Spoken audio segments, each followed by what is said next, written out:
మకర రాశి వారికి మే 12వ తేదీ నుండి మే 18వ తేదీ వరకు వార ఫలితములు ఏ విధంగా ఉన్నాయో తెలుసుకుందాం. మకర రాశిలోనికి వచ్చే నక్షత్రాలు ఉత్తరాషాఢ 2, 3, 4 పాదములు, శ్రవణం 1, 2, 3, 4 పాదములు, ధనిష్ట 1, 2 పాదముకు చెందినవారు ఈ రాశిలోనికి వస్తారు. ఈ రాశివారు ఆరోగ్యపరంగా జాగ్రత్త తీసుకోవాలి. ఈ వారం భూములు, ఇళ్ళు కొనుగోలు చేసేవారు ఆచితూచి వ్యవహరించండి. ఈ వారం కొంచెం జాగ్రత్త వహించాలి. అనవసరమైన విషయాల్లోనికి వెళ్ళకండి. కొన్ని సమస్యలు ఏర్పడతాయి. మీరు ఎవరి మీద ఆధారపడకుండా ఉండే వ్యక్తిగా ఉంటారు. మీరు తెలివిగా వ్యవహరించడం వలన ఆదాయ మార్గాలు వస్తాయి. ఖర్చుల విషయంలో జాగ్రత్త వహించండి. ఒత్తిళ్లకు గురవుతున్న ఉద్యోగాలను అనుకూలంగా ఉంటుంది. వ్యాపార రంగంలో ఉన్న వారికి నామమాత్రపు లాభాలు ఉంటాయి. మీరు వ్యాపారాభివృద్ధికి బాగా శ్రమిస్తారు.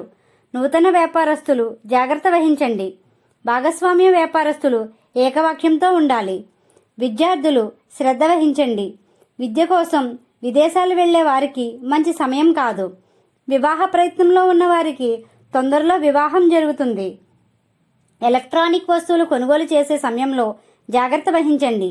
ఈ వారం రాత్రి సమయంలో ప్రయాణాలు చేయడం సరైన సమయం కాదు. ఈ రాశివారు శివుణ్ణి, లక్ష్మీ గణపతిని పూజించండి. గోమాతకు ఆహారం పెట్టండి. ఈ విధంగా చేయడం వల్ల మంచి ప్రశాంతత పొందుతారు. మా వీడియో కానీ మీకు నచ్చినట్టయితే లైక్ చేయండి, షేర్ చేయండి, కామెంట్ చేయండి.